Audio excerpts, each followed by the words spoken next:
What is up, everybody? Welcome. Yes. First podcast. All right.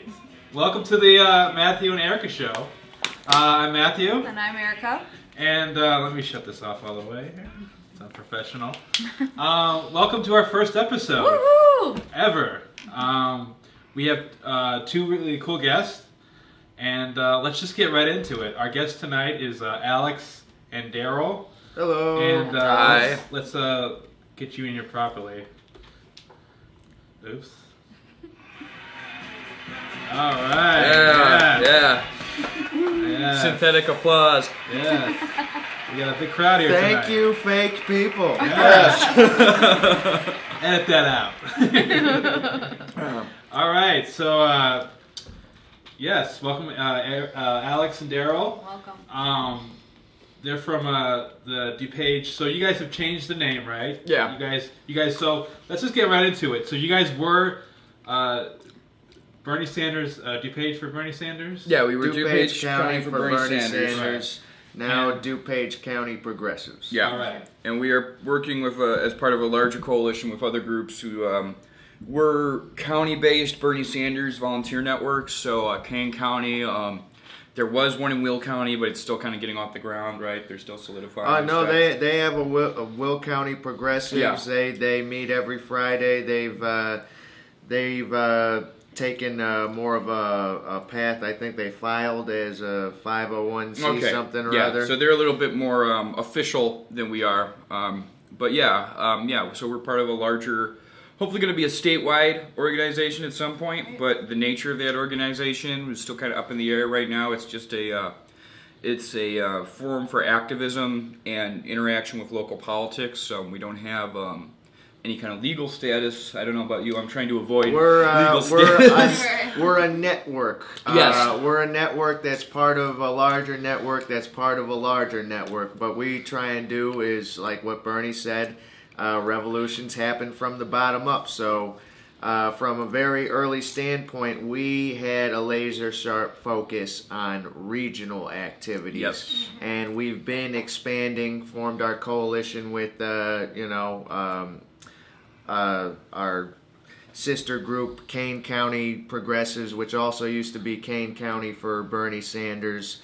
And we've also formed alliances with the Green Party, Occupy Naperville, the People's Lobby. Me and Alex are precinct committee people for the DuPage Democratic Party. Not to get it confused with the Democratic Party as a whole, but we are a county level party, and we try and focus on our county level candidates. Basically trying to glue all the different parts of the left and all the different ways people tend to do things in isolation, get them together and on the same page so that we can not only help down ballot candidates who support our values, but to kind of be an information outlet for people who, they don't know what's happening in their community, or they're trying to get involved in politics and they're not quite sure how to do it. There's many ways you can go about doing things, and it doesn't all have to be electoral politics. I mean, like what you guys are doing right here, you're an alternate media outlet. We're trying to find ways to work outside of the box and within the box when necessary to just get people involved into all these people who came out for Bernie Sanders in the past year, to keep them motivated, to keep them unified, so that we can move towards the next thing in the revolution. Awesome. And so, how did you start?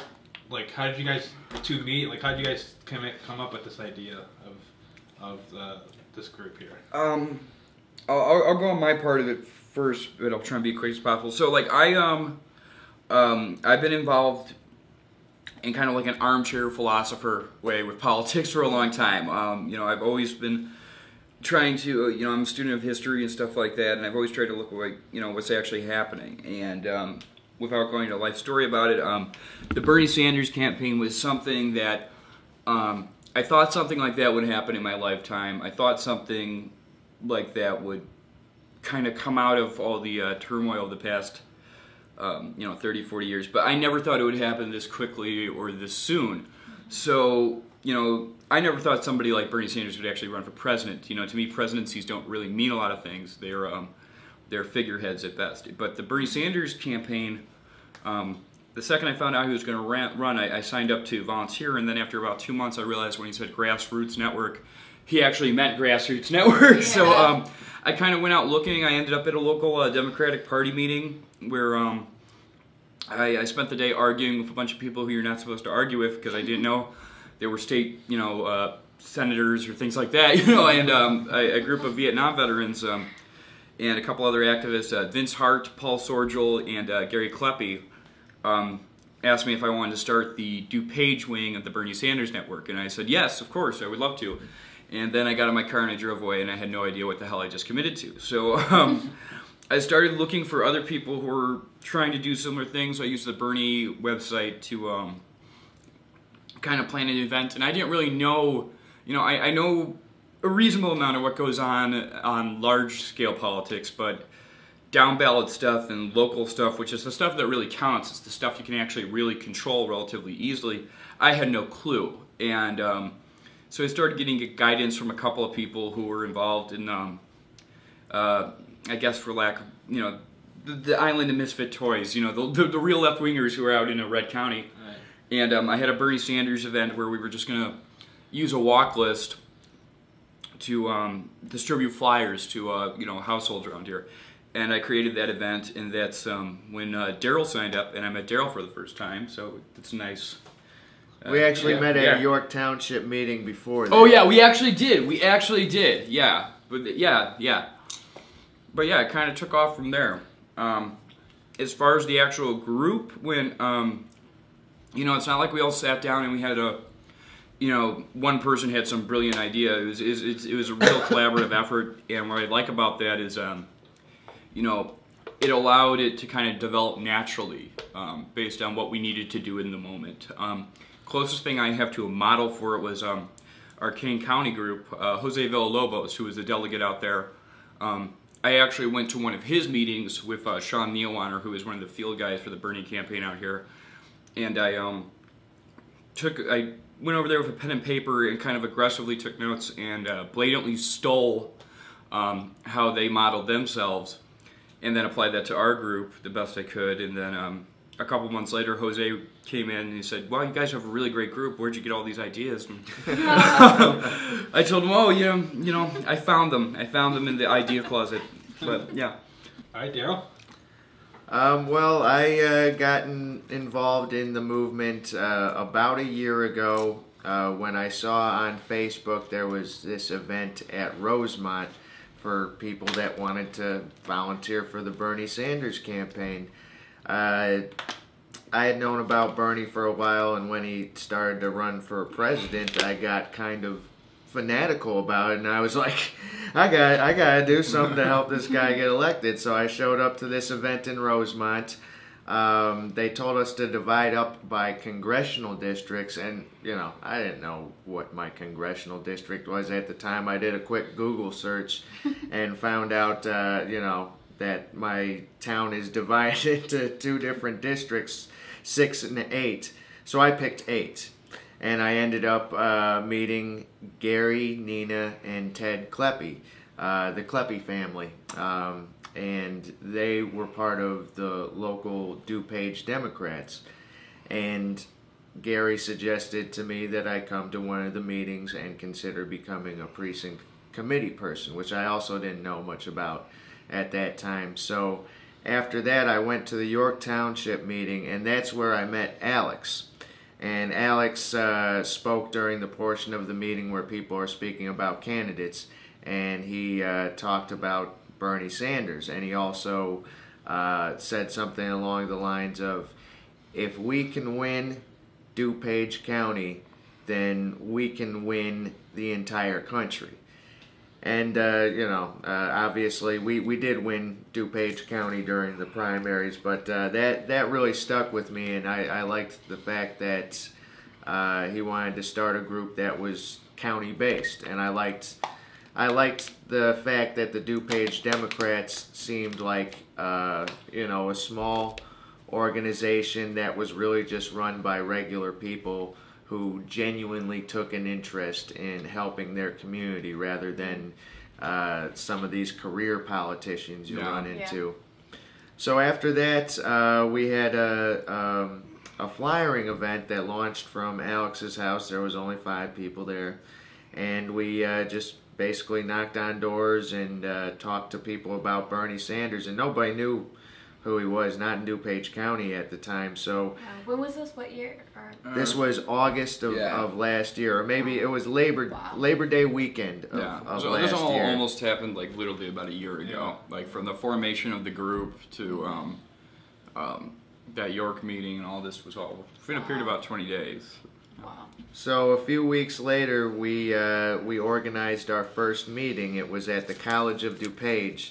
Because we didn't have any money, we didn't have any sort of organizational structure to rent out a meeting spot. So we just decided on the College of DuPage cafeteria because it's open all the time, and we decided Sunday from 1 to 3 because nobody's there during that time. And it turned out I thought there would only be like a few people showing up there, but we put it out on the BernieSanders.com/events website.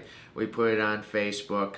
We told our friends and neighbors, and our very first meeting we had a turnout of 35, 40 people. Yeah, that's the nature of it. Is every time we prepare for there's probably going to be maybe this amount of people, so let's prepare for twice that amount, and then 3 times we'll show up, and we But I mean that's the great thing about it is there hasn't been a lot of over calculating happening. I mean, that's kind of a way, again, I think you could define the group as it's a very fluctuating model. It can get messy sometimes because we do really believe in everybody having a seat at the table and everybody having their time. We don't have a chair, a co-chair, or board members or whatever. It's basically just when we meet up, it's basically a community-based exercise where it's just like, would you like to tell the group about something that's going on in the community and how they can get involved? It's a merging of movements rather than trying to get everybody together and telling them to do the same thing. It's more like, okay, how do you want to get involved? What would you feel most comfortable getting involved in? And it's really worked. Our meetings have grown and grown and grown. And the last one, I'm bad at counting people, but we had the better part of that cafeteria packed with people. I mean, there was probably 40, 50 people.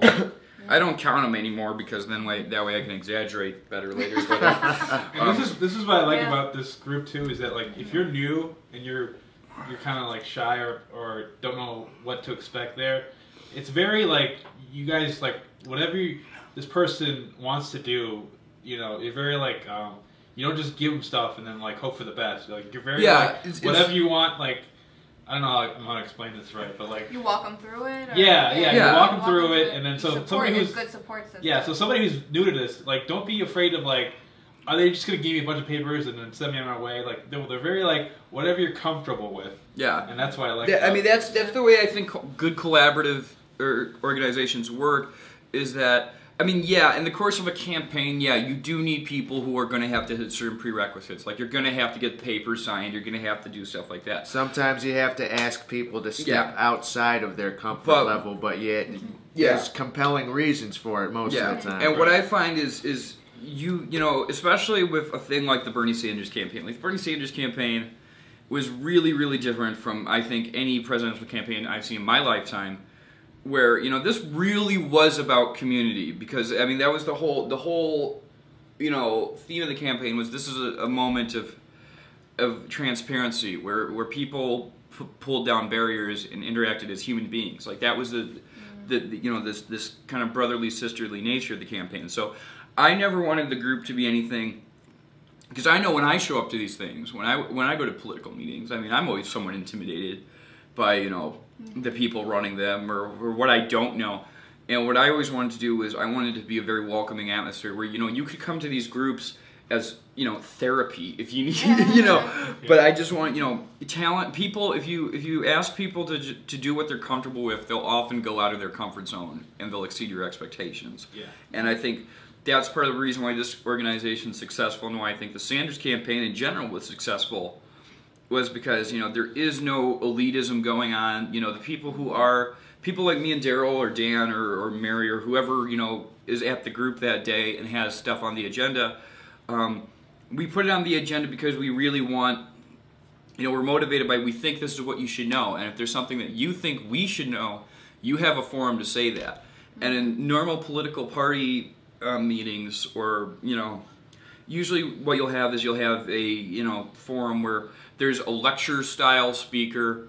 There will be a bunch of stuff going on that you might not necessarily know what it is, and, you know, you're being talked at. And while it can be a massive pain to, you know, especially when you have a larger meeting where there's like 40 or 50 people, even if not everybody wants to speak, I want them to all know they have the forum there to speak, that their time is respected and that their opinion is respected. And they're encouraged to take the initiative. Yeah. I mean, we're Right.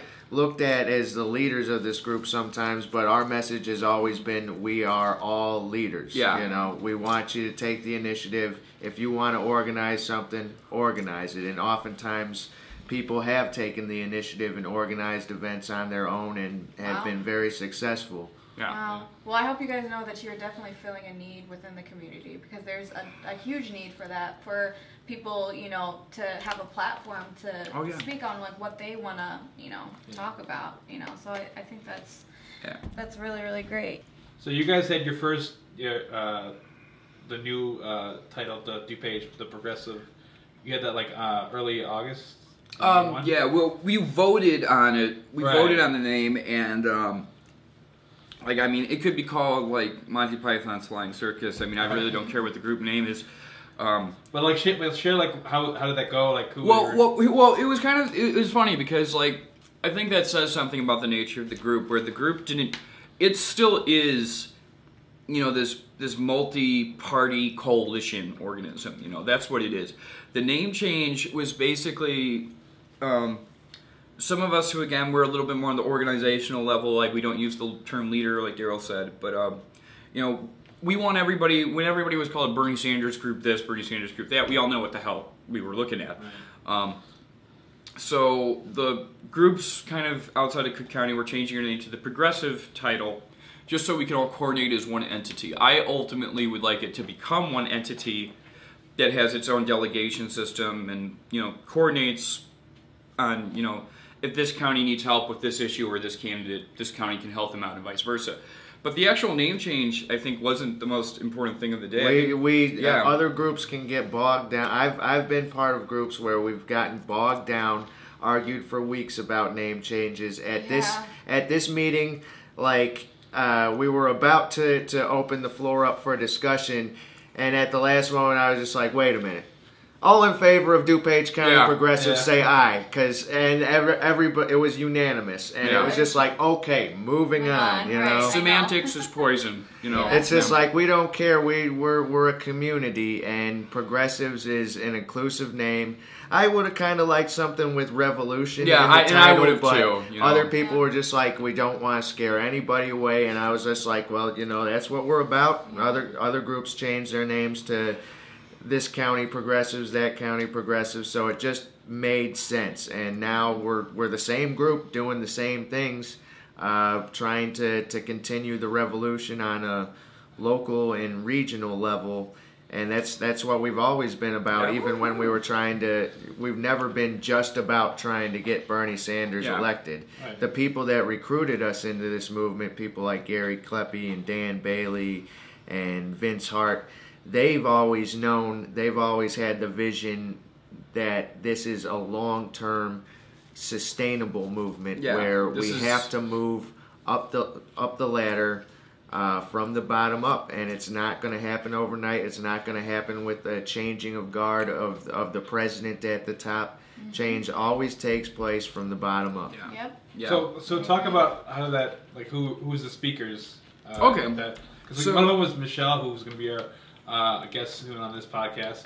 So it was actually a really interesting forum, because usually what we have done in the past is, you know, because me and Daryl, we do go to Democratic Party meetings. We are Democrats, and we participate in that structure.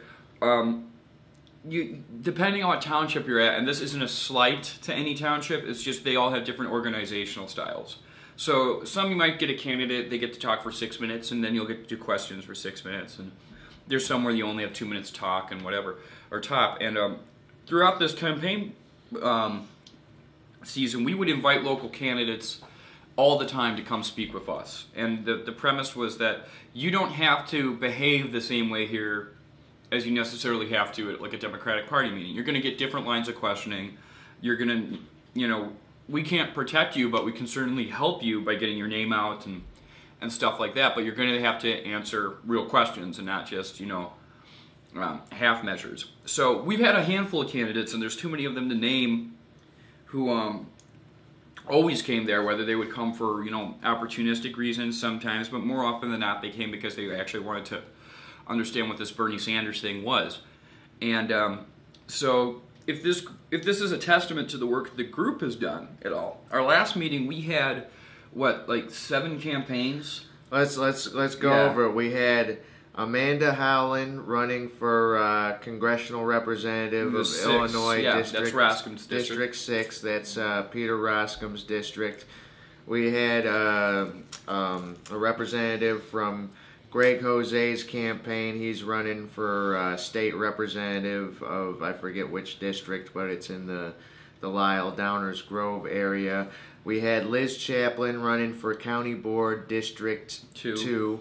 We had Kezar Jaffrey running for County Board District 4. We had Michelle Gale running for DuPage County Auditor. And we also had somebody from what's called the Coordinated Campaign, which is basically kind of like Tammy Duckworth, but working to get Democrats elected across the board.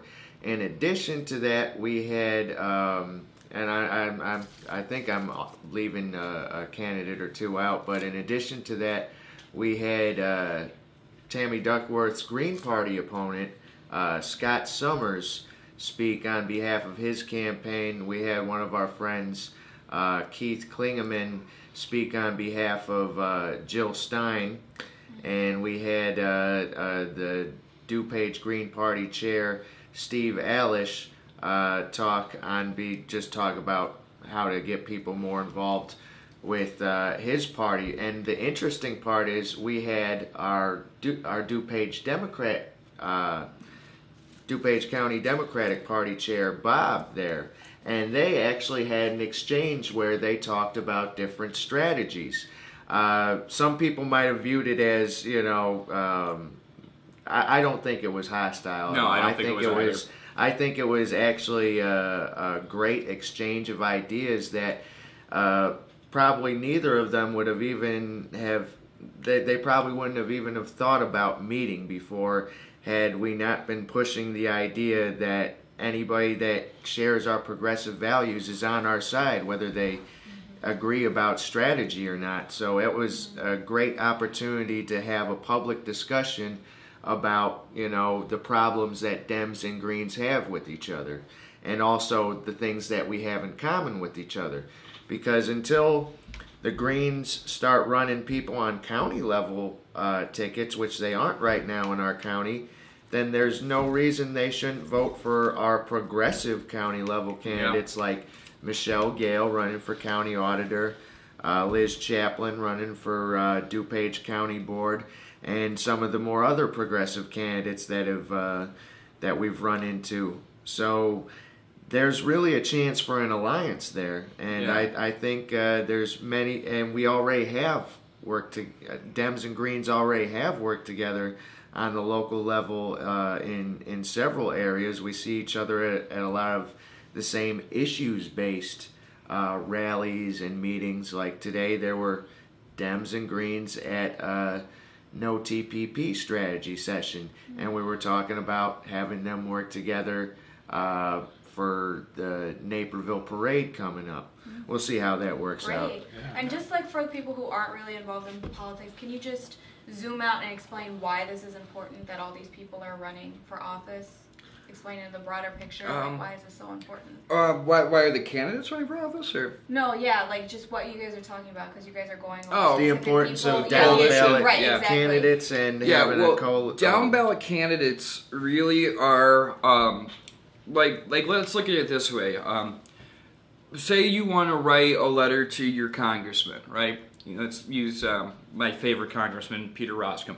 I can call him. I can go to his office. I can write him letters, and there's absolutely no reason he ever has to show up and try and actually earn my vote, right? Once he's in in office, and he's been in office for many years, I'm isolated from him, right? So his influence is pretty much determined by what the party wants him to do, and that would go the same way for Democrats, Down ballot candidates are where your community begins, right? And the thing is, they don't have, they get passed over, because when you think of like important politicians, you think, you think of congressmen, or you think of senators, or you think of legislatures and things like that, and local stuff, you think of parks and recreation or something like that. But the reality is, that's really where your democracy begins. A good example of this would be, and I'm doing some promotion here as well, but it's true. Like our county board, for example. Our county board makes numerous amounts of decisions that decide how we spend our tax dollars, how we conduct ourselves through all branches of government out here. And what ends up happening is, you have on county board, you have 18 members, right? And I believe you have 2 sitting Democrats. The rest are all Republicans. So if the people who run the current county board pay for the campaigns of the people who are running for county board, then there's no real discussion happening on county board, right? So that's a voice of 2 versus 18. You can't possibly know what's going on if you have a political entity where its own best interest is to make sure that it doesn't have public hearings, that it doesn't discuss things with you.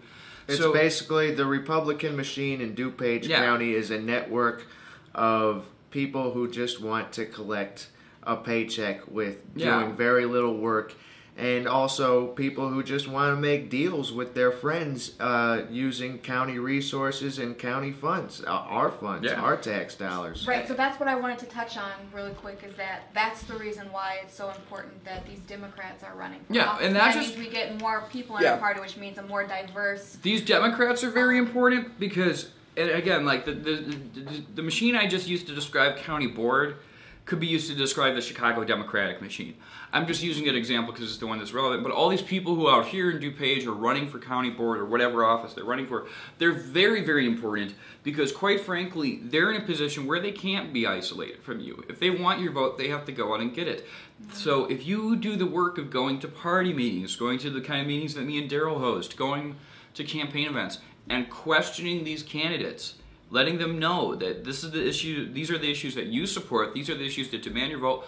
So if we do have a grassroots coalition to get these people in, we're getting in our values. You're not just voting for the lesser of 2 evils. You could really make that difference at county board. Like, do you want to tell the Gary Jose story?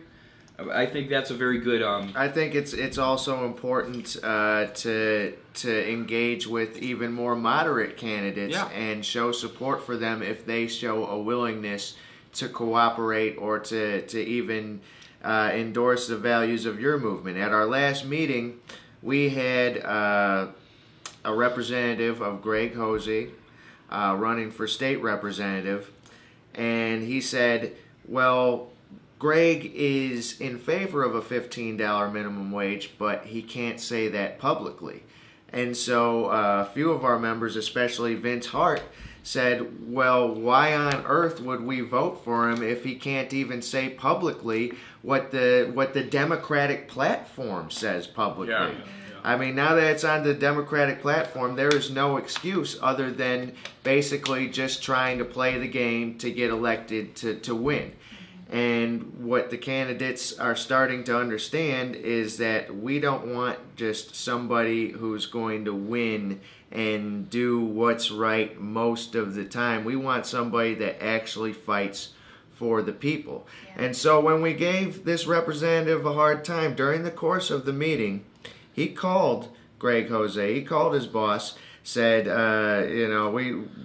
I don't know what he said to him, but by the end of the phone call, he said that on his campaign literature, he was going to take a public stance on a $15 minimum wage. Now, if he doesn't do that, then he's kind of screwed. At this point. We're not just going to forget about it, you know, when we're talking about candidates. So, but this is holding their feet to the fire. Yeah. And it really is as simple as just getting involved. And I think that kind of touches on what we were dancing around earlier. Is, you know, the importance of having the Dems and the Green Party in the same room is, you know, especially in the wake of the Sanders campaign. You know, this happens after every other popular movement where something happens and it's this big cataclysmic event, and then, you know, it brings all these people out together and everyone unifies, and then after we don't get what we want, you know, we split apart and we have this discussions about which way we should go and which direction. Everyone falls apart. What we're doing right here, and I think this is the most important thing for anyone else who's organizing out there, is to do everything you can to make your organizations inclusive and tolerant of other viewpoints. Because you need collaboration right now. This is the debate I've had all the time with people, our friends on the Green Party. Is, you know, after the DNC and everything that happened, you know, why would you stay with the Democratic Party? Well, at the county level, people have visions of Debbie Wasserman Schultz dancing around their head when they think of the Democratic Party. But on the county level, on this level, we don't have a lot of money. We have no money. The Democrats don't have a lot of money. People aren't special interests aren't pumping money into our party. The people that are running for office in our party are just regular people who have taken a genuine interest in improving their community and making sure that that people on the higher levels are held accountable. Yeah. Now, we as Democrats, we have to ride on the coattails of the coordinated campaign, the Illinois Victory, the Tammy Duckworth campaign. They actually do have money being pumped into them, and I don't know, is it ethical or not to use their resources to try and get our county level candidates elected? I think so. I mean, why not? It's our party. Yeah. Yeah, I mean, and that's the thing is, again, like, these are people who are local. You know, this is DuPage County. Without getting too much into a history lesson, you know, it is a conservative county traditionally, and it's only a conservative county when you look in the terms of the people who vote and the people who have been elected. You look at the rest of the county that does not vote, and I guarantee you there's far, far, far more people who do not vote in this county than are registered. Even in the past couple of years, there is a much more left or liberal, whichever word you want to use, contingency out here that needs to be answered to. And it's bigger than most people realize. It's far bigger than most people think. There's a lot of progressives in DuPage County, especially among younger people. And what the problem we've been having is low voter turnout. What Bernie did was he awakened a lot of the younger people in DuPage County, and what we are trying to do is fight to keep that enthusiasm alive now that Bernie Sanders is not a candidate for president anymore. We have to make the case to the people who got excited about Bernie to stay excited about this regional revolution. Yeah. And sometimes it's not always exciting. We are really excited about our candidate for county auditor. Yeah. It's hard to get people excited about somebody who performs financial audits on county business. But once you expose the amount of corruption and wastefulness and the utter lack of transparency in our county, you create this narrative to where, look, that even stuff like this is an exciting fight for, right. you know. Yeah. If you see the big picture, if you know how the pieces add up, you know, it becomes really exciting. I'm really excited to meet Michelle when she comes on our next episode. I was going to ask something. Well, that's something you want to I'll think about it. So what is it, for people who may not know, what does it mean to be progressive? You're getting in the weeds here. Okay. Daryl, you go first on that. So so people who don't know, what is, like real quick, like what does it mean to be progressive, like for Daryl? Like, so what is like? So somebody asks you like say, oh, I'm a progressive, or it's a progressive value. Like what does that mean to you? Basically, for me, it means people who believe in a future that benefits everybody. For me personally, I agree with the great American playwright Arthur Miller when he said that socialism is the future.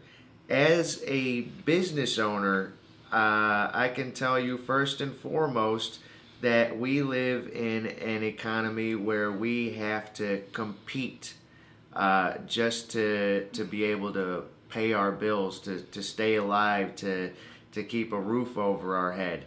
I like being a business owner, but I do think that in our economy, when it comes to basic needs, we should expand our social safety net and provide things like health care and education as rights, as something that you can assume. I want my grandchildren to take those things for granted.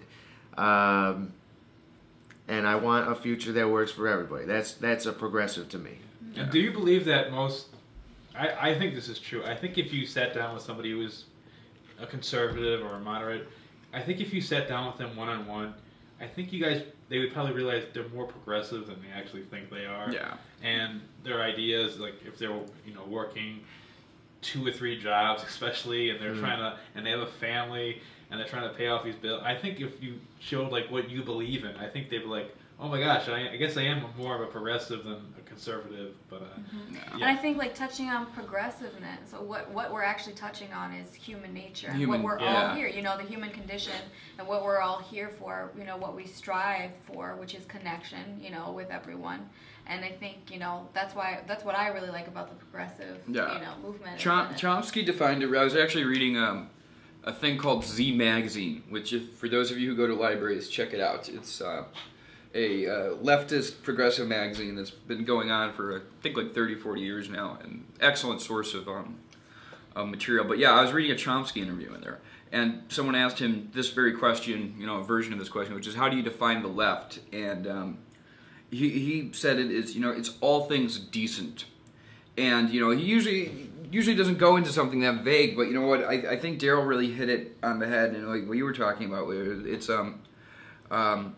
it's about accountability to have a decent civilization, right? If you have I would much rather live in a civilization or in an ethos where decency takes precedent first over other things. I'd much rather, like the argument you'll have back and forth is, well, you need competition. Like, this is why the term neoliberal or liberal has taken a really bad turn generationally, because if you ask somebody who's in their late 50s, they're a Democrat, you ask them what a liberal is, their idea of liberal is all things decent. But then when you look at what neoliberalism has actually done, the things about the Obama years you don't like, the TPP, constant states of warfare and things like that, well, now everyone's always looking for the new word, I think, but the values have always been the same. The values have been the same for 100 years, where it had equality, economic liberty. Like they can say you have in America. This is the conservative argument, where if you want to talk to the neocon people, the people like Milton Friedman, or what passes for libertarian, they'll talk about well in America we have freedoms. Well, I don't have the freedom not to starve in America, so I don't think we have the right freedoms. I don't have the freedom to have a job in America that isn't some form of wage slavery. It's this very vague thing. And Matt, you were talking about this. I've had that conversation many, many times where, I think you are right, because you can convince middle class or lower middle class, like people who traditionally are conservative, because once you go higher up that, now they have an ideology, now they have a reason why. Because they know what they're doing. Ask anybody who's, the guy who works on the plant floor at GE is going to have a very different ideology of what his conservatism is versus the guy who's in the boardroom at GE, and that's when you get into scarier semantics. But yeah, I remember, I might have told this before, but I'll tell it again, is I was out to dinner with Mary, who's one of our organizers, and my partner, this is about 6-7 months ago. And we went out to dinner with her coworkers, and there's a group of us, and eventually it came down to 4 of us. It was her coworker and his wife, and they're about I think they're in their late 50s. They work in the medical field, and then it was us, and we somehow got on the topic of the presidential election, and they had no clue at the time that like there was a moment where who are you supporting? I said Bernie Sanders, and then they said Donald Trump, and we were there for about 2 hours. And there was a moment where, like, I try, I never judge people for what they believe. I just simply think they don't have the proper information. Oh, Alex, can you say that again? Like, you were voting for, you said, I'm voting for Bernie Sanders. Yeah. All right, just say that again. Yeah, I'm voting for Bernie Sanders, and they were voting for Donald Trump. Go ahead, sorry. But yeah, so, like, one of the things to try and keep in mind is that, if you like freedom of speech, you have to respect all freedom of speech, and that includes opinions you don't like. So we sat there for about 2 hours, and this guy, at some point, in the moment in Kill Bill when whenever the bride would have like the red mist descend and they play the little the air sound. It was like that because this guy at some point realizes he's talking to a full-on communist. And I'm trying to give him no, listen to my pitch, and but I'm sitting there and I don't know what conversation his wife and Mary were having because they looked like they were about to have a fist fight, and ours was still pretty much on. But that's crazy. But no, this is crazy, and back and forth and back and forth. And at the end of the day, I said, okay, well, do you like to beat people up? And he's like, no. Okay. Do you like to steal from people? No. Do you like to be repressed? And he's like, no. I'm like, do you like to work hard? He's like, yes. And I went through that line of questioning for a while, and then I said, you realize these are all things that, the very federal government that you hate is trying to pass programs that allow you to do the stuff you do want to do, and the stuff you don't want to do is, I was trying to make this argument, just if you read, you'll see what I'm talking about. And he had a moment where, he just kind of went, oh shit, and the conversation ended there. But the thing to take away from that was at the end of the conversation, because he was really baffled at the end of it, right. And I was really baffled at the end of it, because people are very, very intelligent, and they just, sometimes you look at the amount of time people put into the effort of memorizing sports statistics or, doing things like that. There's intelligent people. They're just discouraged at every step of the way to get involved in politics or to study politics because it's frustrating. Yeah. But he shook my hand and he's like, I just don't understand why it has to be so damn hard. And I think that is the mood in Middle America. That explains the Trump phenomenon. That explains all this stuff. Is people don't understand that government is a hard thing to do, fairly. It is a very hard thing to represent all people, everybody, equally, and do it in a fair way and make decisions for people that you might not even have, as a majority of your constituents, but, you still want to treat them decently.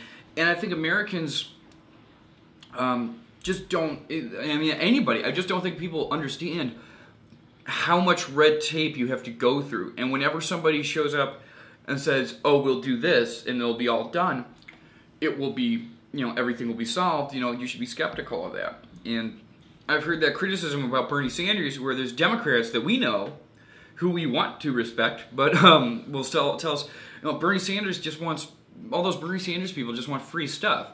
And here's the thing, and I'm going to say this really loud and clear. We don't want free stuff. We want the stuff that you got, that you took away from us when you made crappy trade decisions and crappy social decisions, and we want to work for that stuff, and we're willing to work for that stuff for the next 50 years, even though we might not ever see it in our lifetimes. We want the wealth that we helped create shared with us. I don't even want it. I want someone who comes after me to have the possibility that it might be distributed to them in a way that's fair and not barbaric. Right. And anybody who makes that statement, they just want free stuff, go talk to these people. People don't drive around the country, spend thousands of hours and dollars when they have little time, little money, and anything to themselves working for a stranger because they want free stuff. If that's a Ponzi scheme, I don't understand where I get the kickback. We've met people who spent all their money, and put their entire lives on hold to try to funnel their energy into Bernie Sanders' campaign. So this is not about just wanting free stuff. This is about wanting justice. Yeah.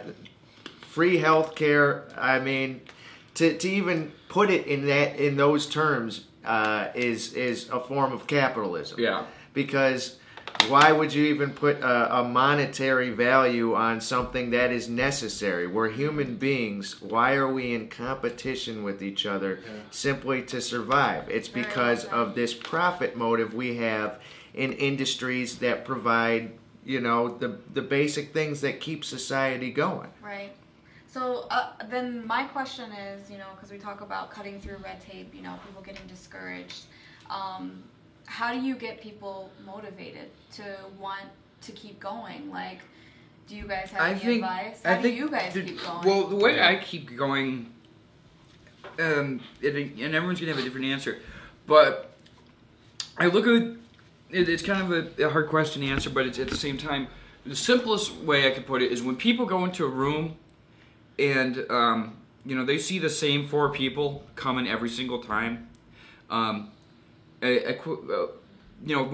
the primary was over, right? And March 15th, we came very, very close, and I had a feeling that day that everything was going way too well and we were going to lose by a couple points, and that turned out to be the truth. And Daryl, a couple days later, said we got to have a meeting, and it was the only time, it was the first and only time in the entire campaign where I just didn't want to have a damn anything. I wanted to close the blinds, sit down, and just say to hell with it. But, we had our meeting, and, 4 people, we went from having, 50 people there at the last meeting to having, 4 people at this meeting. And then, afterwards, though, we all felt good that we did it, and we had another meeting. And then, 20 people showed up, and then the next meeting, 30 people. Resilience of a few people can bring out the most amazing things in other people. And I think that's what our job is here to do, is not to be... the brilliant young people who do something. We want to be the people who get you to see that you're capable of doing things. And I think about my involvement in politics, and I think about all the people in my life who I do know, and then all the people who I'll never get to know, people who lived, decades and decades before me, who went to jail or, suffered such brutality, whether it was fighting for women's suffrage or for civil rights or for a living wage or for something. Those people are lost to history. Those people are now, countless names that will never be remembered. But they fought for the stuff that I got to enjoy. And, there's that phrase, standing on the shoulders of giants. And we're not standing on, there's no giant here. This is just strictly people holding other people up. And to get to be a part of this stuff, to make such deep friendships and to meet all these different people. We've had to kick each other in the ass sometimes to keep going. I mean, there's been times where I've been like, hey, we said we were going to have this meeting on this date. We got to have this meeting. But what if only 1 or 2 people show? Well, then those 1 or 2 people get something. We're going to talk with those 1 or 2 people, and then the next time we're going to have 1 or 2 more people. We can't just give up just because the primaries are over in our state, or just because Bernie's not a candidate anymore. From the very beginning, the people that brought us into this movement have made it very clear that the presidency is only a small fraction of what this grassroots revolution is all about. So to keep people excited, we not only have to kick each other in the ass, the main organizers, but we also have to let the people of our community know that they are empowered, that what they do matters, that we not only want them to just do what we want them to do, we want them to come up with the original ideas of what needs to be done. We want everybody to be leaders. We want everybody to feel important and powerful. Yeah, and I think we've accomplished that in many ways. We have, You know, people that had never been involved in any sort of political activism ever just show up and say, you know, I want to help, but I don't know what to do. And our job is to say, well, here's a few things you can do. And once you get experience coming to our meetings, coming to our events, you know, we want you to take the initiative, create events of your own, create actions of your own, start showing up and just exchanging ideas with people. And you know, that's the way you get excited, when you make everybody a leader. We can't just be a movement where and me and Alex are that way, you know, because you're building, as you're doing that, as you're empowering people, you're building a support system for yourself. When you fall out, you know, you have the people to kick your butt when you know. I mean, it truly is. I mean, I think that is a difference for me between this group and other organizations I've been a part of. Where other organizations I've been a part of, and they were great organizations, but there was a certain way I had to think, and there was a certain things I had to agree with, no matter what, no matter how open-minded or how progressive they were.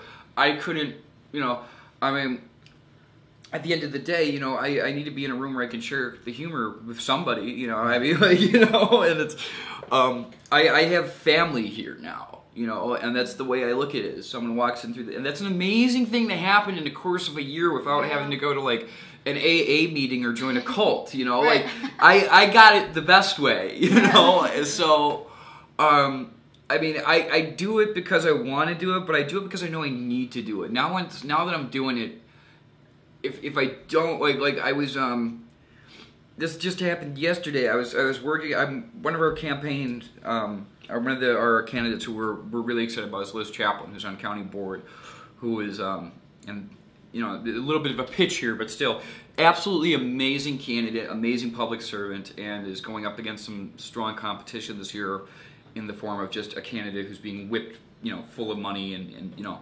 So I was up till about like 2 or 3 in the morning on Facebook trying to write out an event and trying to coordinate all this stuff, and I'm tired. I want to go to bed.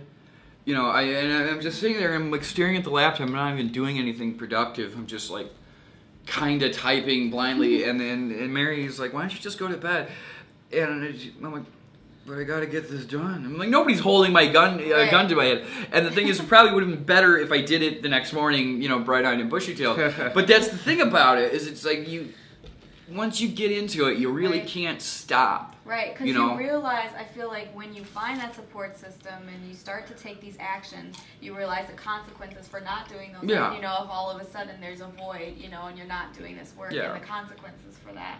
And I think that puts a lot of responsibility, you know, I'm a procrastinator too, because it's like, you know, if I put it off, and you have to get used to being the underdog. We've had meetings where only a couple of people showed up. We've had events where nobody showed up. Yesterday, our canvassing event, me and Alex showed up.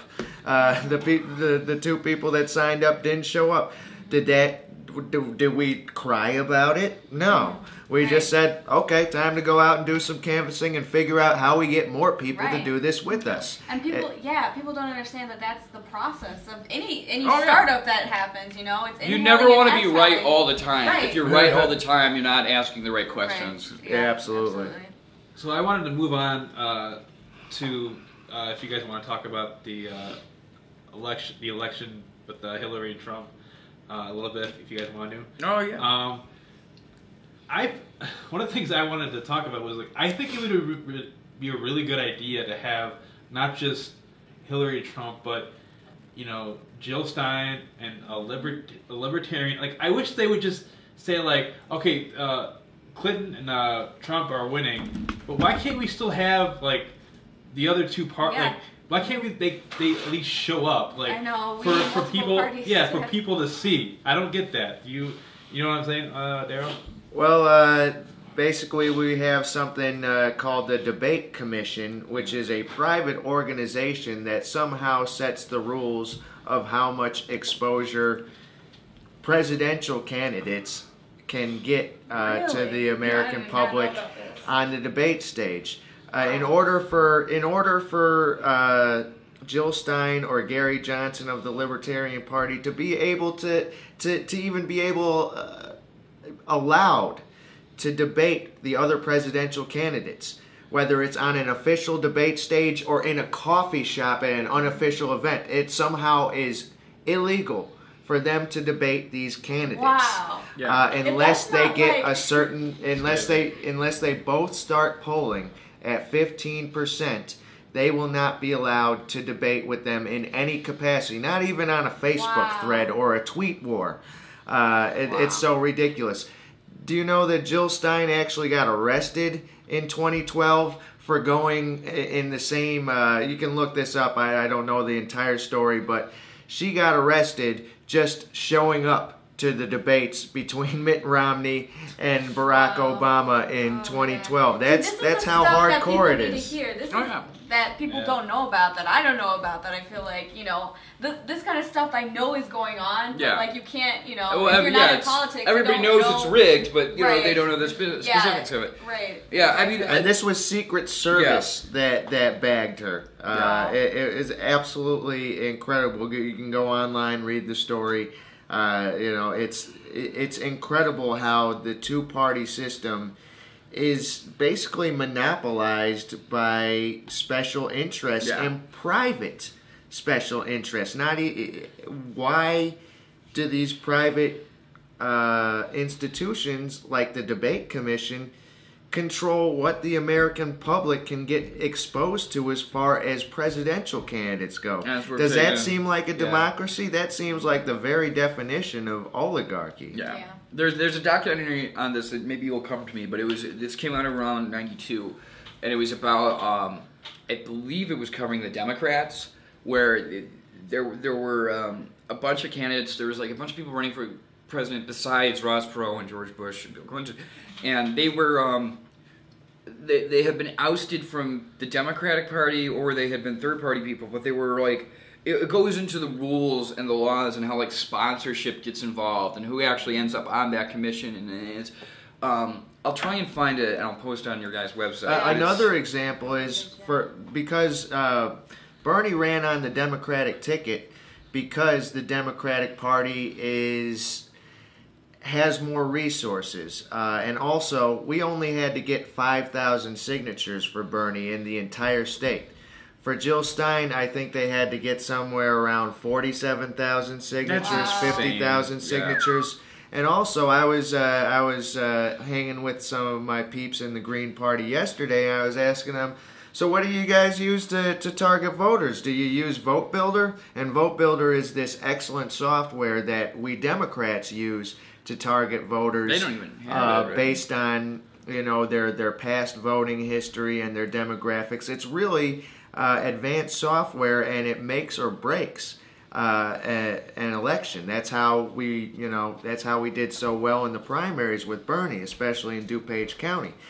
And he said, well, no, we have to get the voter rolls from the election commission, and it's all printed out, basically name, address, comma. It's not even spaced out to where they make it easy to cut it up. So you'd have to put just scores and scores of man hours into just making a walk list when you can do it in minutes, literally in minutes on your phone with the Vote Builder or Minivan software. Wait, so they don't have access to the software? Yeah, they don't have access to the software. Wait, why? Because they're not part of the Democratic Party, and the Republican Party has... So the software that you guys have is only for Democrats? That's what he told me. I think the Republicans might use it too, but... they have a variation. I mean, my understanding of the Vote Builder thing is there's the database, and as long as you're like I don't have access to Vote Builder right now. Second, I'm on a campaign and I'm designated as a campaign volunteer or worker. I do. Okay. So, well, as a PC, you can get access to Vote Builder too. Yeah, but they parcel that information out to one of the two major parties, and I mean it does cost money. It does cost, but you know, I think it's mostly green tape. Like the Green Party, I mean, say you join a third party, you know, in general, where do you start You know, I mean, because there's all this other stuff that goes on behind the scenes, you know, and it's never going to be just like simple things like, you know, big old mean City Hall is holding you back. It's big old mean everything is holding you back. You can't get used to the basic tools you need. You can't get time at a town forum or something like that. If you want to have a ad in the newspaper, you know, it might be conveniently lost because the guys who own it, you know, the owners are Republican and the top editor's a Democrat, but they sure as hell don't like you. You know, if Bernie ran as an independent, we wouldn't even be here. Gotten I don't think he would have even made it to February with the primaries if he ran as an independent. That's why he ran as a Democrat, because you get access to that infrastructure. You get access to basically the cool kids club. It's just a VIP. This is just so ridiculous. I mean, it's absolutely ridiculous. This is not democracy that we're living in. I don't think it ever was. Yeah. Well, it said that she was, Jill Stein was arrested and she was shackled in chains for 8 hours after trying to enter the debate. Wow. So that was what Daryl was talking about. What a beautiful non-draconian society we live in. But no, this kind of comes back, like with the DNC, right? Something I don't understand, because like what Daryl just said is, if you follow stuff closely, you know, none of this should be a revelation. As far as, especially with the Democrats, like everybody, you know, at some point, I don't remember what point it was during this year. It seems like from the very beginning, there was all these allegations of, you know, voter manipulation or fraud or, you know, whatever you want to say.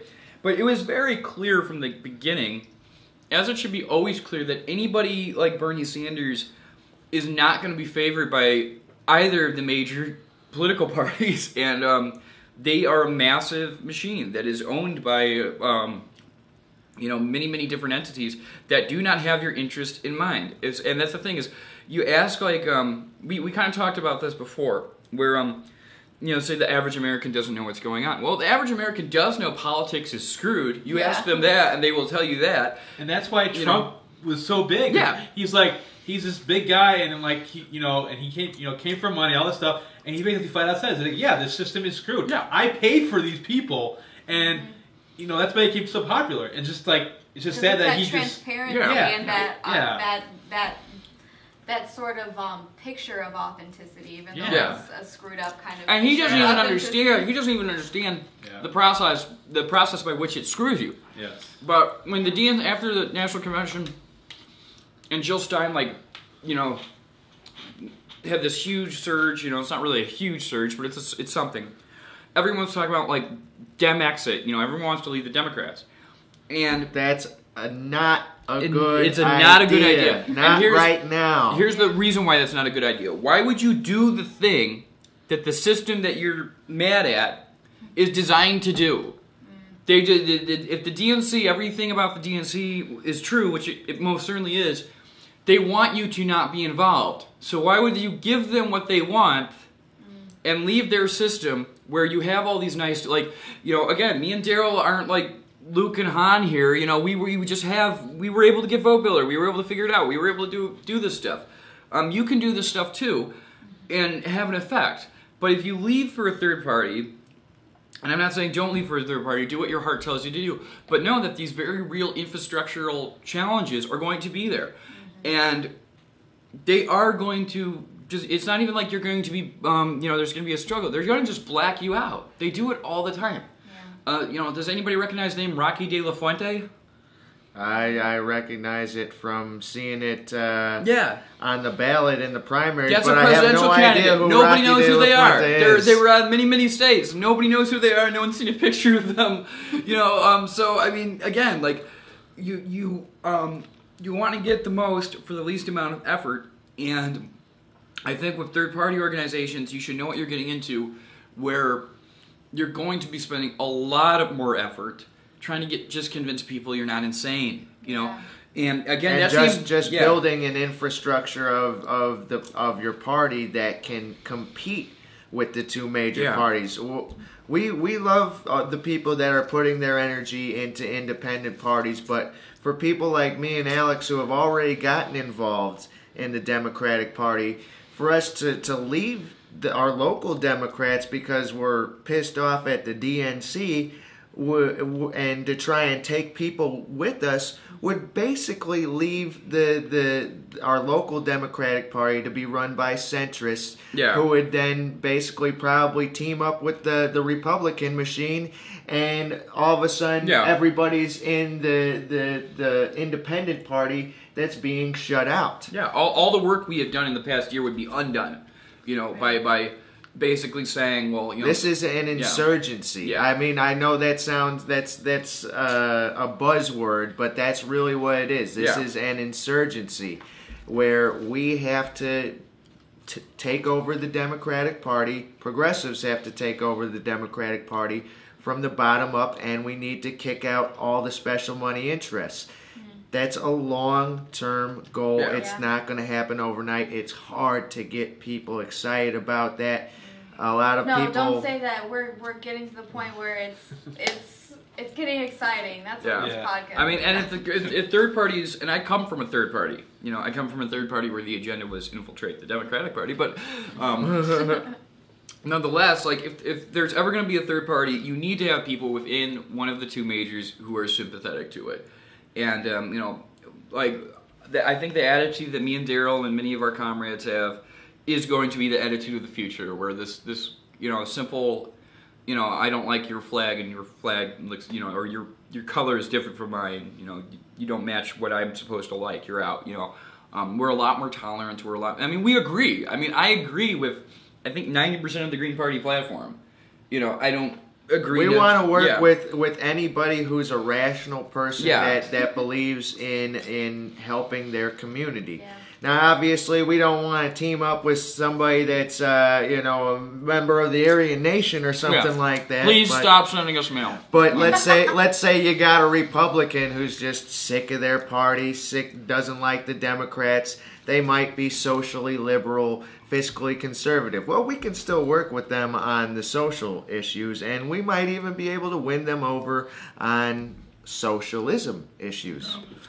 Just don't call it that. The two-party system is designed to shut out independent parties. Yeah. So if you're going to get involved in an independent party, you got to understand that there are going to be many roadblocks in front of you. So if you're going, even as Democrats, our local Democratic Party is not very strong. We are going to lose a lot of elections with some of our local people until we start winning them. Yeah. But we hope to get the people we're canvassing for elected. But there's a lot of people running on the county level that we like that probably just are not going to get elected because they don't have that big money behind them. They don't have that big machine behind them. And to put that energy into an independent party makes your stance even weaker. Not to say that you yourself are weak, just saying the system is stacked against you more so than if you're, part of a not so powerful local Democratic Party. The rules are literally meant to make things very hard for you. Yeah. Well, how we can change that is change the rules. And Democrats are working to change the rules. And we're the people who would end up in a position to change the rules. Nobody from the Green Party would never end up in a position to change the rules. But the biggest thing about this stuff is, again, I think talking about it. Yeah. That's how you eventually you have to call awareness of something. And the way the Election Commission works, and the way the system works, and not just beyond. Like I mentioned this before. Where it's like you don't need to go looking for crazy conspiracy theories to find like horribly fucked up stuff. Yeah, you could just look at the rule book that's available in your public library. That's where you'll see the most screwed things. And those are the things that you can you don't have to make a convincing argument for why they're bad or this or that or prove that they exist. You don't have to find a moon landing set. All you have to do is get it publicized and say it's screwed. And most people agree. You want to with hear a screwy story about how the system works against underdogs? we had a Democratic candidate who got their signatures to file their statement of candidacy. Well, the way the rules work, at least in DuPage County, is anybody can challenge your signatures, anybody can challenge your petitions to get on the ballot for any reason whatsoever. Yeah. Well, we had a candidate on the county level who got challenged because when their petitions were getting notarized and they were swearing that these petitions were legit and they didn't forge any signatures, they didn't raise their right hand when they were getting the petitions notarized. So automatically you have a roadblock put in front of you. Basically, all of our Democratic candidates get challenged by just somebody who's working for their opponent or who's in favor of their opponent. That challenges it on any single basis whatsoever. And they make it very hard for you to get past any roadblock that they can put up. So it's a real uphill battle when you try and get involved in electoral politics. Even if you're in one of the two major parties, like the Democrats. Yeah. And do you guys know who? Getting back to like the Hillary Trump thing, do you guys know who you vote for? Out of either of them? Yeah. I will never vote for Donald Trump. I could imagine a scenario where I would vote for Hillary Clinton. Okay. But, and do you guys believe the whole? Because you guys are talking about conspiracy stuff, like you don't really have to believe that. But like, do you guys believe that whole? Because people have said like the controlled opposition. Well, like there's he's doing that on purpose. Yeah, Trump is so much worse than Hillary that people just vote for Hillary. Yeah. Again, and this is kind of the thing is, with stuff like this, there's no way I can reasonably prove it. Right? No, they're not talking about the conspiracy theory that Trump is a Democrat. Are we talking about? They're talking about Donald Trump. Donald Trump sinking there is actually evidence to candidacy? suggest that Donald Trump. I think it's pretty evident that Donald Trump never meant to actually be successful as a presidential candidate. That's what it's all part of basically a plan to get Hillary. To create to basically land a conservative talk radio. Yeah, it was basically about raising like that. It was about raising his public net worth. Yeah, because right now his whole thing, the big thing was when he first came out, saying it's like we're gonna build the wall, and now he's saying like, sorry, not to build the wall, but like getting the illegals out of here. And now he's saying like, well, if they're good, he has to say like, well, if they're good and they've been here for a lot of years, I probably won't kick. Like, we have to follow the laws and everything like that. And like, so it's just like he's flip flop on so many things. Like, I was just curious, like, what you guys think about like, is there, is he really? Does he really like want to be president or like he doesn't want to be president? And you have to remember, most people who run for president don't actually want to be president, okay? A lot of the time, I mean, and that's not to say that the vast majority of presidential candidates are, doing this as a gag, but it is a profile thing. I'd say that would be true for the two third-party candidates, Jill Stein and Gary Johnson. I'm not going to speculate about their motivations, but obviously neither of them this time around has serious plans of actually winning the presidential election, no matter what they're telling their supporters. But the fact that Donald Trump, the Republican frontrunner, doesn't even want to be president is troubling because there is really no choice. I mean, you could vote for Jill Stein, you can vote for Gary Johnson, and you can make a statement with that vote. But make no mistake, it's not going to be much more than a statement unless they get that 5% of, I think it's the electoral vote. Right. Not the popular vote. I think it's the electoral vote, which means they'd have to win a state or two to get matching funds, matching federal funds for the next presidential election. That would be a great accomplishment for a third-party presidential candidate that's trying to advance their party, aside from just making a name for themselves. But the fact that neither of the third-party candidates are actually serious contenders, and neither is Trump, that's pretty troubling. That means Hillary Clinton is our next president, no matter by default what we do about it. I mean, Trump's not going to win. Let's face it. Trump is not going to win. There's no way. And you know what's interesting too is that like this is the first time the whole Bernie Sanders, we haven't had this person like this in a long time. The whole revolution.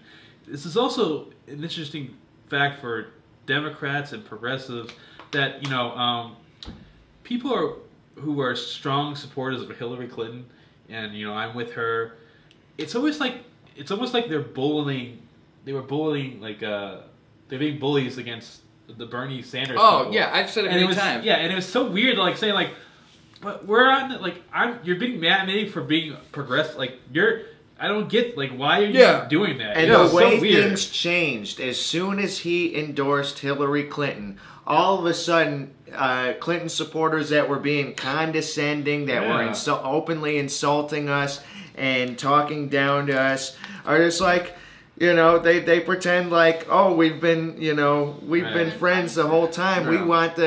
We want all the same things that Hillary is saying that she wants because Bernie said he wants them now. Yeah, it's just serious mental gymnastics. You two-faced fuckers, No, for people who won the nomination, they sure act like a lot of sore losers. I have many friends within our local party who are Hillary Clinton supporters, and they are the kindest, sweetest people in the world. But that's just because they're kind, sweet people. Right. You shouldn't let your candidate determine how you're going to behave. Yeah. But it was just so weird that I forgot who said this, but it was this one. I think it was a stand-up comic. He was saying, he had friends that were strong supporters of Hillary now. You better vote for Hillary Clinton.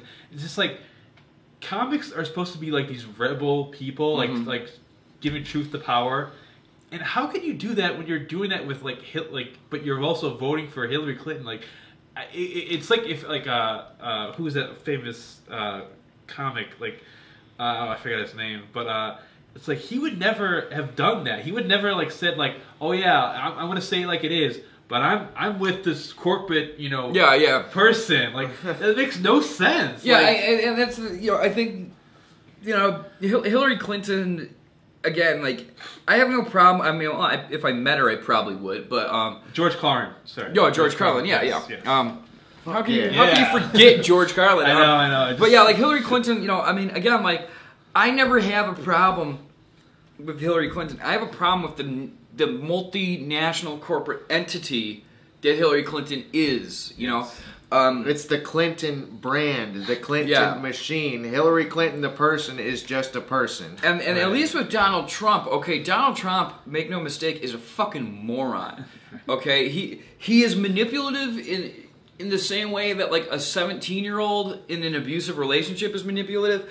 He doesn't evolve beyond that. Okay, his resources is solely money. It's solely the timing that the Republican Party really has regressed to the point it is now. Republicans used to be very, very smart because the Republicans know how to win. And now you have just this, I don't even know what it is. And to be honest, I'm not even worried about it anymore. I'm worried about them in the sense that, the fact they control most of the government and, we have things like global warming, which is going to destroy the fucking planet.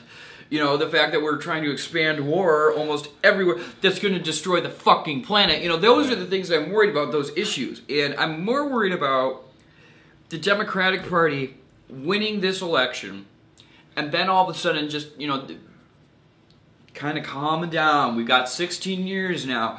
Right. We don't have to actually talk about any of this real shit anymore, because they're an institution. And the tops of the institutions always look very different from the bottom, and I think that explains partially, the popularity of Hillary Clinton. Hillary Clinton, for a lot of people, was this idea that they got behind in 1992, and people change. Ideas Yes. You know, they will defend ideas radically regardless of the logic. You know what I mean? People will do that all the time. It doesn't even take time to pass. So, I don't know. I mean, I'm more worried about the state of the Democratic Party and what position it's going to take in terms of how it's going to cater to its base.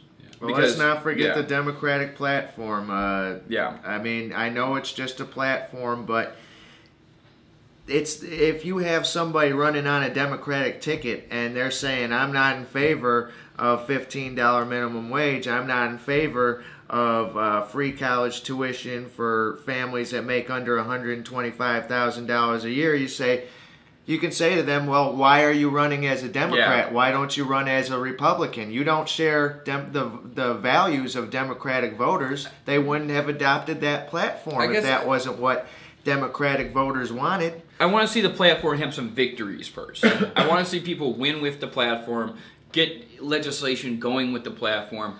Because right now the platform, I think, was put together as a way to ensure that, you know, the White House doesn't burn down. You know, like I feel like that was kind of the more. Well, that may be the way that the establishment sees it, because the establishment is still counting on people to just de-intensify their involvement after the presidential election. Yeah. And organizations like Our Revolution, Brand New Congress, and all the unofficial organizations like our group, we're saying no. Yeah. This is 24/7. When there isn't a progressive candidate to get elected, there's issues to push with the people who are already elected. There's people to push forward that are in positions of power. This is not something this is not some surge we're going to see every election cycle.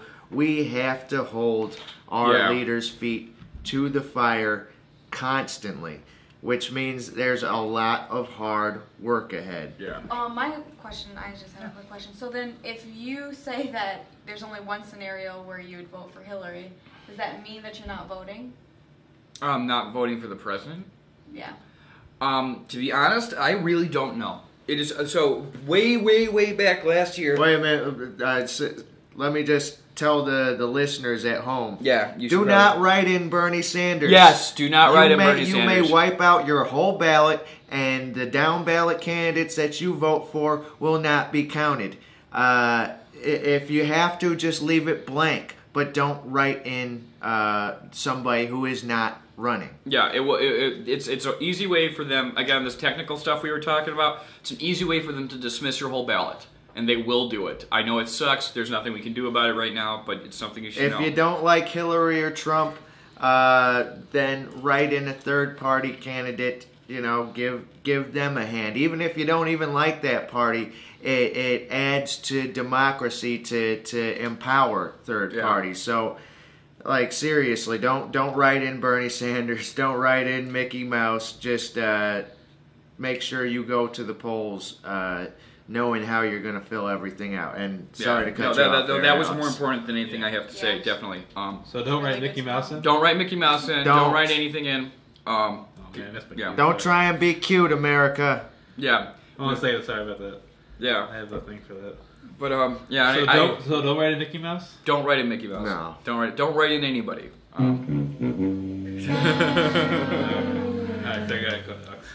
But yeah, so what was the question again? Okay, so what is the scenario in which you would vote for Hillary?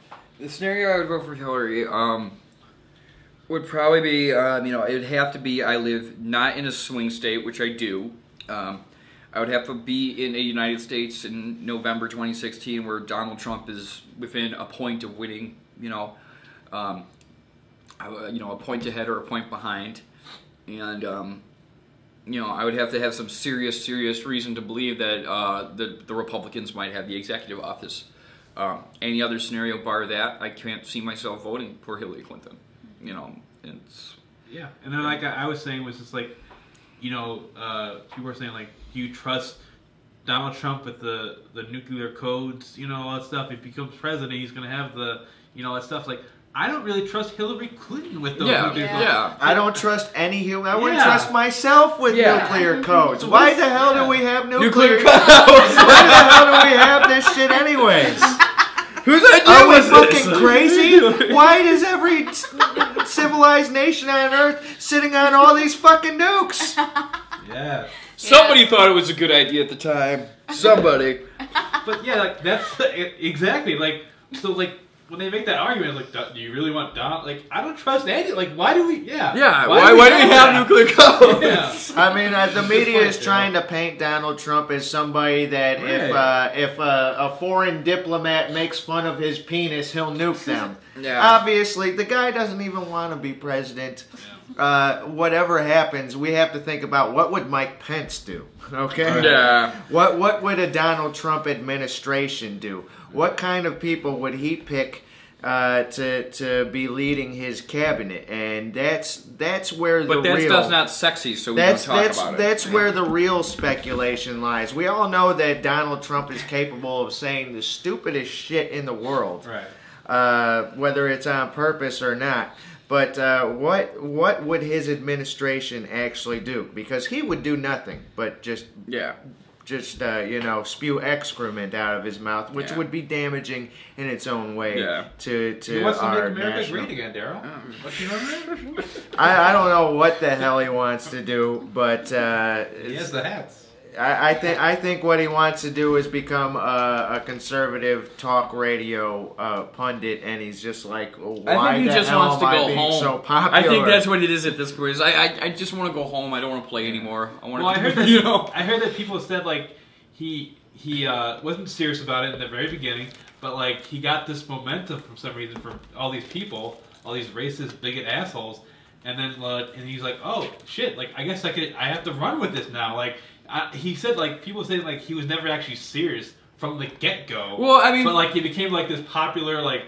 Doesn't seem like think he's about serious it. now. Like, let me describe something to you. Seems like he's even less serious than he was before. A former reality game show host announces in a gold escalator to the sounds of Neil Young's Rocking in the Free World that he is going to not only run for president, despite never holding office before. And those people were paid. Those people were paid. Yes. We don't even need that, though. He's wearing a red trucker hat and a suit that looks like David Byrne from the Talking Heads or something like that. Just this gigantic thing. And he says he's not only going to kick out like a massive portion of the country and a huge, even bigger portion of the country's workforce, he also is going to build a wall between Mexico and the United States. Would you tell me that was a guy who was really serious? No. I mean, I think Vermin Supreme is more serious. That sounds more like a Vermin Supreme book. President than Donald Trump. Yeah, that sounds like a bit. That doesn't sound like a but it really is. His popularity really is a reflection of America. Of white identity politics, of nationalism in America, and it's also an offshoot of American exceptionalism, which unfortunately even Bernie Sanders believes in. There's no such thing as American exceptionalism. Are you guys familiar with this concept? No.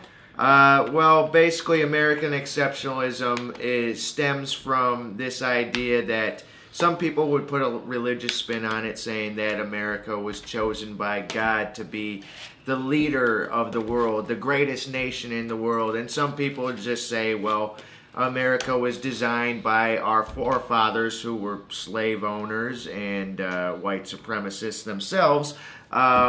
This idea that our forefathers designed this system that is just better than everybody else's in the world, and somehow America needs to stay on top. We need to be the global leader in trade. We need to have the most powerful military in the world. We need to be the world police. We need to have, we need to be reaching into the business and governments of every country in the world. Yeah. It's it's a uniquely American imperialism, but it is imperialism. Yeah, imperialism. It's tied to the idea of manifest destiny, but it's basically like the best way I can describe it is what is it? America World Team Police, whatever the fucking South Park thing was. Team America World Police. Yeah, America. Fuck yeah. That is American exceptionalism as an ideology right there. Is you go crashing into Egypt, you murder a bunch of people, you come back, and then you have sex with a Barbie doll, and that's like that's the extent of your foresight. Like that's what American exceptionalism looks like. We kill terrorists and eat hot dogs on the 4th of July. It's basically whatever I do that looks stupid is actually great, and no, you're wrong. Like it's Stephen Colbert's character as domestic and foreign policy. Right. Well, I think we're gonna wrap it up here soon, but I just wanted to say this is like a thing like I'm gonna keep repeating like sort of like the Black Lives Matter thing that I was a part of.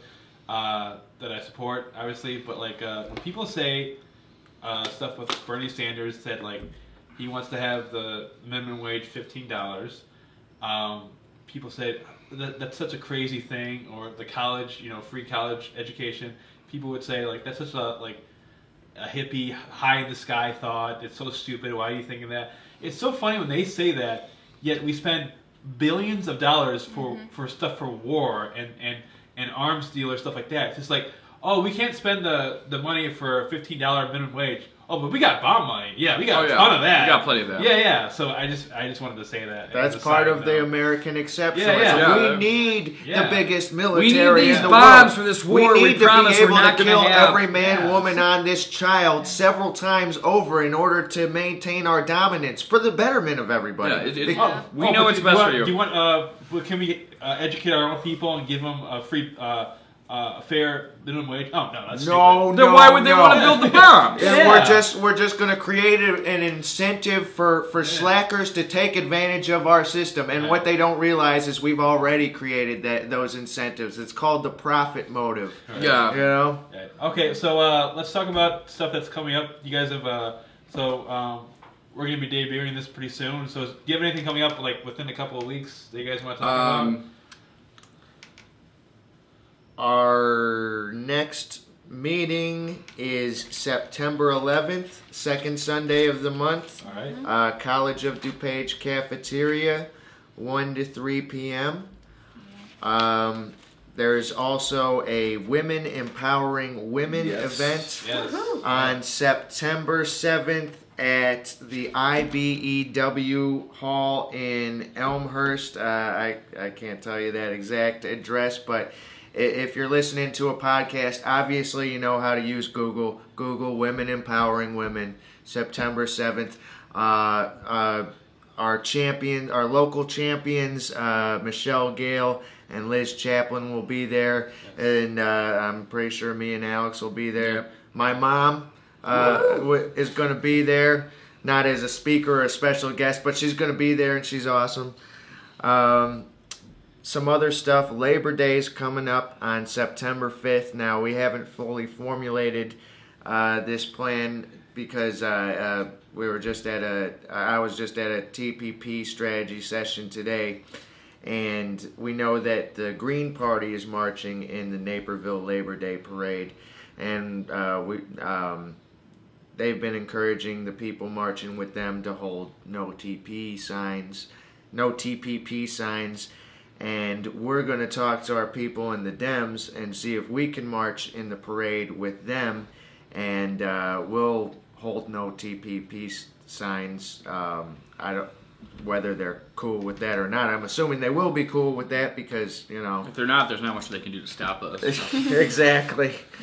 And every weekend we are going to be doing canvassing for our local county level candidates. Be warned, we do it out of our local Dem office, which has Hillary Clinton. It's littered with Hillary Clinton signs, and there's a few Hillary Clinton supporters. Just because you're standing next to a sign or someone else who believes something different from you, it doesn't mean it jumps into your body and changes your brain. You can show up, but that's where until we figure out another place to launch our canvases from, it's going to be 1000 North Rowling Road, right next to Brower House. Yeah. The DuPage Democrats office is located right next to Brower House in Lombard, if you're a DuPage County resident listening to this. And we're going to do it every Saturday, 2 shifts, 10 to 1. 1 to 4, and you could also go in there any day of the week by yourself. Just me and Alex aren't going to be there to protect you from the Clinton supporters, who will most assuredly eat you and your children. Yes.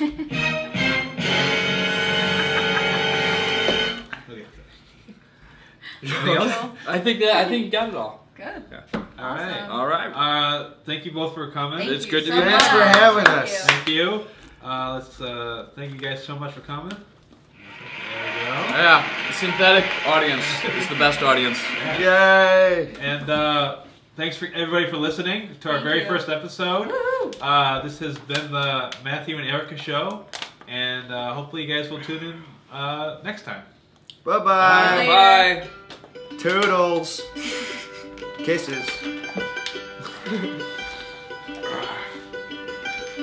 Such is the way of the world. Yeah. Digging this tune. Just when I put all your faith, how will it grow? Gonna rise up, wearing black clothes and dark memories. Gonna rise up, turn mistakes into This is the only thing I got out of bed for today. And I only got out of bed like 2 hours ago, so feel proud of yourself. That's an accomplishment.